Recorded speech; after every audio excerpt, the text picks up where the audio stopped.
मध्य पूर्वेतील तणावामुळे जागतिक पुरवठा साखळी विस्कळीत झाली असून महाराष्ट्रात तीव्र इंधन टंचाई निर्माण झाली आहे. राज्यात केवळ 1 महिना पुरेल एवढाच पेट्रोल डिझेलचा साठा उपलब्ध असल्याची माहिती अन्न व नागरी पुरवठा मंत्री छगन भुजबळ यांनी दिली आहे. यावरून विरोधकांनी सरकारला धारेवर धरलं असून जनतेतील संभ्रम दूर करण्यासाठी मुख्यमंत्री देवेंद्र फडणवीस यांनी स्वतः पुढे येऊन स्थिती स्पष्ट करावी अशी मागणी खासदार सुप्रिया सुळे यांनी केली आहे. दरम्यान काँग्रेस नेते नाना पटोले आणि विजय वडेट्टीवार यांनी देखील या टंचाईवरून पंतप्रधान नरेंद्र मोदी यांच्या परदेश दौऱ्यांवर कडाडून टीका केली आहे. विधान परिषद निवडणुकीच्या आचारसंहितेचा अडथळा न येता राज्यातील शेतकरी कर्जमाफीची अंमलबजावणी 30 जूनपूर्वी होणार असल्याची ग्वाही कृषी मंत्री दत्ता भरणे यांनी दिली आहे. या संदर्भात मुख्यमंत्री देवेंद्र फडणवीस सकारात्मक निर्णय घेतील असा विश्वास त्यांनी व्यक्त केला. या योजनेअंतर्गत थकबाकीदार शेतकऱ्यांना 2 लाख रुपयांपर्यंत कर्जमाफी मिळणार असून नियमित कर्जफेड करणाऱ्यांना 50,000 रुपयांचं प्रोत्साहनपर अनुदान थेट बँक खात्यात जमा केलं जाईल. ही निवडणूक स्थानिक स्वराज्य संस्थांची असल्यामुळे शासकीय योजनांवर याचा थेट परिणाम होणार नाही असं स्पष्ट करत सरकारनं शेतकऱ्यांना मोठा दिलासा दिलाय.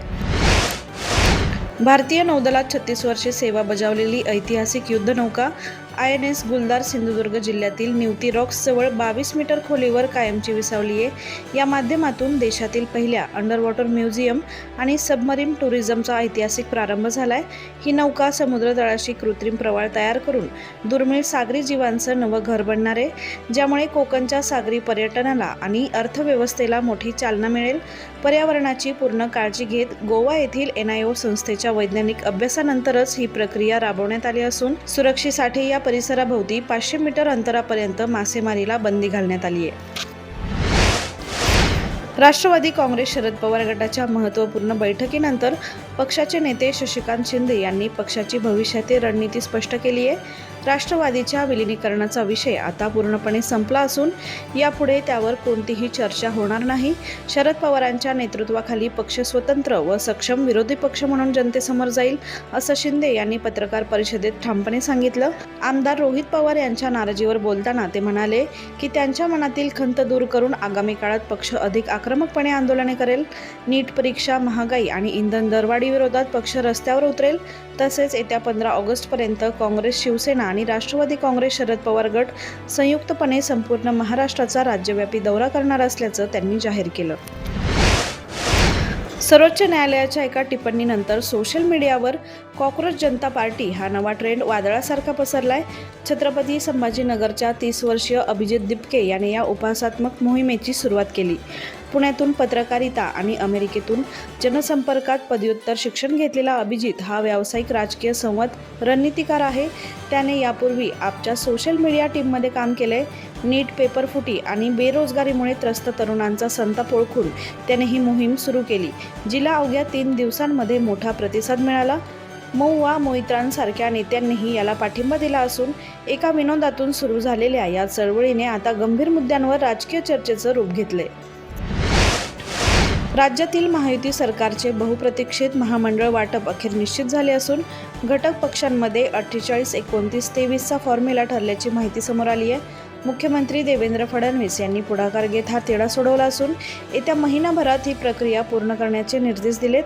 या सूत्रांनुसार भाजपला सर्वाधिक 48%, तर शिवसेना शिंदे गट आणि राष्ट्रवादी काँग्रेस अजित पवार गट अनुक्रमे 29 व 23% महामंडळे मिळतील.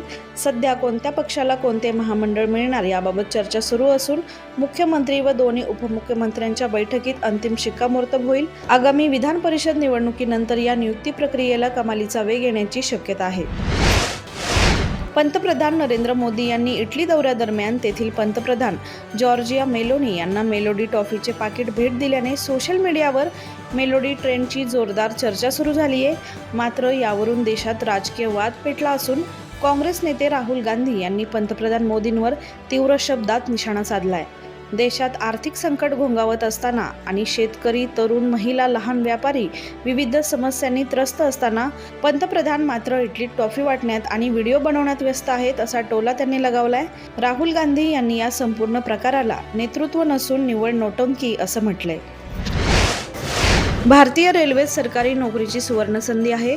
रेल्वे भरती बोर्डाने टेक्निशियन ग्रेड 1 आणि ग्रेड 3च्या एकूण 6,565 रिक्त जागांसाठी मेगा भरती जाहीर केली आहे. यामध्ये टेक्निशियन ग्रेड 1 साठी 323 आणि ग्रेड 3 साठी 6242 पदे भरली जातील. या भरतीचे सविस्तर नोटिफिकेशन 29 जून 2026 रोजी प्रसिद्ध होणार असून पात्र उमेदवारांना 30 जून ते 29 जुलै 2026 या कालावधीत अधिकृत संकेतस्थळावर ऑनलाईन अर्ज करता येईल. किमान 10वी उत्तीर्णसह ITI किंवा संबंधित पदविका पदवीधारक तरुण या भरतीसाठी अर्ज करू शकतात. अधिक माहितीसाठी रेल्वेची वेबसाईट वेळोवेळी तपासा. लखनौ विरुद्ध 38 चेंडूंमध्ये 93 धावांची वादळी खेळी करणाऱ्या राजस्थानच्या 15 वर्षीय वैभव सूर्यवंशीने अर्धशतकानंतर हाताच्या बोटांनी ए अक्षर दाखवत अनोखे सेलिब्रेशन केले होते. सुरुवातीला त्याने यामागचा अर्थ सांगण्यास नकार दिला, परंतु सामन्यानंतर राजस्थानचे कोच रोमी भिंडर यांच्याशी बोलताना वैभव भावूक झाला आणि त्याने त्याचे गुपित उघड केले. तो म्हणाला, मला हे कोणाला सांगायचे नव्हते, पण मी हे सेलिब्रेशन माझ्या आईसाठी केले होते, असं वैभवने स्पष्ट केलं. त्याच्या या भावनिक खुलाशानंतर सोशल मीडियावर त्याचं कौतुक होत आहे. बॉलिवूडचे महानायक अमिताभ बच्चन यांना 16 मे रोजी मुंबईच्या नानावटी रुग्णालयात दाखल करण्यात आलं होतं, ज्यामुळे त्यांचे चाहते कमालीचे चिंतेत पडले होते. परंतु डॉक्टरांनी ही केवळ एक नियमित आरोग्य तपासणी असल्याचं स्पष्ट करत बिग बींना तात्काळ डिस्चार्ज दिला. या तपासणी दरम्यान त्यांचे पुत्र अभिषेक बच्चन देखील रुग्णालयात उपस्थित होते. 83 वर्षीय अमिताभ बच्चन यांनी घरी परतताच सोशल मीडिया आणि ब्लॉगवर एक खास कविता शेअर करत आपल्या प्रकृतीची माहिती दिली. त्यांनी चाहत्यांचे आभार मानत प्रेम आणि प्रार्थना असा संदेश लिहिला, ज्यामुळे त्यांच्या कोट्यवधी चाहत्यांनी सुटकेचा श्वास सोडलाय.